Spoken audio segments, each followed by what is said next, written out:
장현재의 어제장 오늘장입니다. 지난주 FOMC가 끝나고 한숨 돌린 시장입니다. 이번 주에 시장이 2,500을 돌파할 수 있을지 기대되는데요. 그래서 오늘 키워드 바로 2,500 고지전입니다. 최근 시장은 외국인의 매수가 꾸준히 유입되는 가운데 강세를 보이는 업종이 도는 순환매 장세를 나타내고 있습니다. 그래서 오늘은 업종별 흐름을 자세하게 체크해볼까 하는데요. 우선 전거래일 시장부터 빠르게 리뷰하겠습니다. 지난 마지막 거래일 양시장 모두 상승 마감했습니다. 코스피가 2.47% 오르면서 2,480선 탈환에 성공을 했습니다. 2,480.40포인트였고요. 코스닥 지수도 0.28% 올라 766.79포인트에 장을 마쳤습니다. 미국 대형 기술주의 실적 부진 소식에 장 초반의 흐름은 안 좋았지만 외국인의 매수세가 유입되면서 강세로 거래를 마감했습니다. 유가증권 시장에서 외국인은 사흘째 순매수를 보였습니다. 이날 외국인 홀로 5,857억 원 매수 우위 보여줬고요. 반면에 개인과 기관은 각각 4,145억 원, 기관이 1,948억 원 매도했습니다. 코스닥 시장에서는 개인과 외국인이 동반 매수 우위를 보였습니다. 개인이 533억 원, 외국인이 50억 원 순매수했고요. 반면에 기관 448억 원 매도했습니다. 업종별로 보면 양방향 미디어와 서비스 업종, 그리고 애플페이와 관련해서 IT 서비스 업종, 자동차와 조선 업종이 강세를 나타냈습니다. 우선 국내 대표 성장주인 네이버와 카카오가 동반 상승했습니다. 네이버와 카카오 올해 들어서 급등하고 있는데요. 상황 보시면 각각 24%, 27% 급등을 하고 있는 모습입니다. 이날 네이버가 양호한 실적을 발표했습니다. 지난해 4분기 매출이 2조 2,717억 원, 그리고 영업이익은 이건 잠정치인데 발표된 거는 영업이익 3,365억 원을 기록했다고 밝혔습니다. 영업이익이 전년 동기 대비 소폭 줄었지만 시장 예상치를 부합하는 수준인데요. 2022년 연간 매출액을 보겠습니다. 연간 매출액은 8조 원을 넘기면서 창사 이래 최대를 기록했습니다. 지난해 콘텐츠와 핀테크, 커머스 등 주요 사업 부분이 큰 폭으로 성장한 영향이 컸습니다. IT 서비스 업종에서는 애플페이 관련주가 강세를 보였습니다. 금융당국이 애플페이 서비스 도입을 허용했다는 소식 때문이었고요. 자동차 업종은 미국 증시에서 자동차 업종이 강세를 보인 데다 미국 자동차 시장이 판매 호조를 보였다는 증권가 보고서 이슈가 있었습니다. 또 조선 업종은 국내 조선사들이 지난 1월 약 60억 달러 규모의 수주를 기록하며 연초부터 순조로운 수주 행진을 이어가고 있다는 소식에 상승했습니다. 조선주 마감 상황입니다. 대우조선해양이 4.05% 올라 24,400원, 한국조선해양 4.53% 올라 83,000원에 장을 마쳤습니다. 이어서 환율 보겠습니다.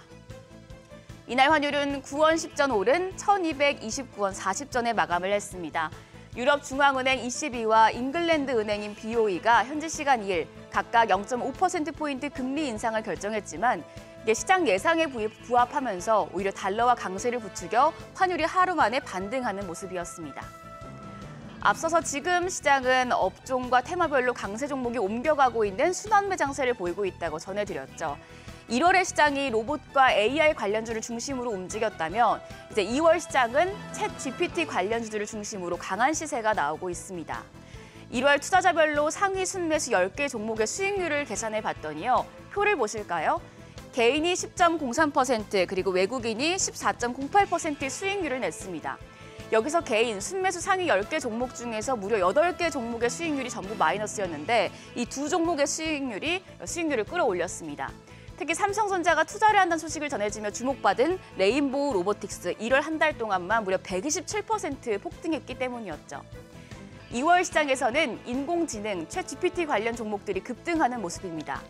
어떤 질문에도 인간처럼 대답해주고 심지어 논문까지 지어준다는 챗 GPT가 열풍을 일으키며 출시 2달 만에 이용자 1,000만 명을 돌파했는데요. 이 소식에 국내 AI 관련주, 특히 챗 GPT 관련주들의 매수세가 몰리고 있습니다. 한번 시세표를 보실게요. 특히 인공지능 솔루션을 자체 개발한 코난 테크놀로지, 올해 들어서 거의 300% 가까운 시세를 분출하고 있습니다. 여기에 더해서 셀바스 AI와 솔트룩스, 브리지텍 등 관련 기업들도 80% 넘는 강세를 보였습니다. 챗 GPT 열풍에 네이버도 뛰어든다고 밝혔죠.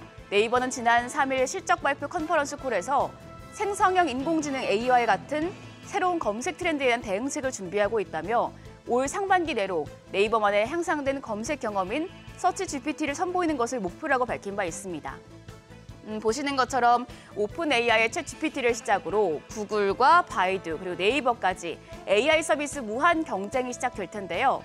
다만 챗 GPT 관련주들이 이미 너무 많이 오른 데다 챗 GPT 같은 모델로 수익성을 낼 수 있는 기업은 빅테크 기업에 제한되기 때문에 과도한 기대감을 갖긴 힘들다는 전망도 있습니다. 참고하시고요. 4분기 실적 시즌이 이어지고 있는 만큼 이번 주에도 이 부분은 눈여겨보셔야겠습니다. 시가총액 기준으로 현재까지 50%의 기업이 실적을 발표했고 결과는 예상대로 부진합니다. 절반이 넘는 기업들이 어닝 쇼크를 기록했는데요. 업종별로 보면 자동차와 헬스케어 업종이 서프라이즈를 기록하며 이익 모멘텀을 기대하게 만들었고요. 반면에 현재까지 영업이익의 합션 쇼크가 가장 큰 업종은 철강과 호텔 레저 그리고 에너지 순입니다. 이번 주에는 4대 금융지주 실적 발표가 줄줄이 예정돼 있는 만큼 금융업종이 서프라이즈를 기록할 수 있을지 기대되는데요. 금융업종 실적 발표 일정 좀 보겠습니다. 7일 KB금융을 시작으로 8일에 신한지주와 우리금융지주 그리고 9일에 하나금융지주가 실적을 공개합니다. 업계에 따르면 4대 금융지주는 지난해 총순이익이 16조 원을 돌파할 것으로 보이는데요. 한국은행의 지속적인 금리 인상으로 이자 이익을 늘린 영향입니다. 신한지주와 KB금융이 이번에 5조 클럽에 입성할지가 관전 포인트로 꼽힙니다. 이 부분도 예의주시해 보셔야겠습니다. 오늘은 일부 금융업종 실적이 발표됩니다. 미래에셋증권과 NH투자증권, 삼성증권 그리고 JB금융지주가 실적을 발표하는데 이 실적 보시고요. 그 밖에 현대건설과 또 SKC, LS도 실적을 공개합니다. 그럼 이번 주도 머니쇼와 함께 힘차게 시작하시죠. 지금까지 어제장 오늘장이었습니다.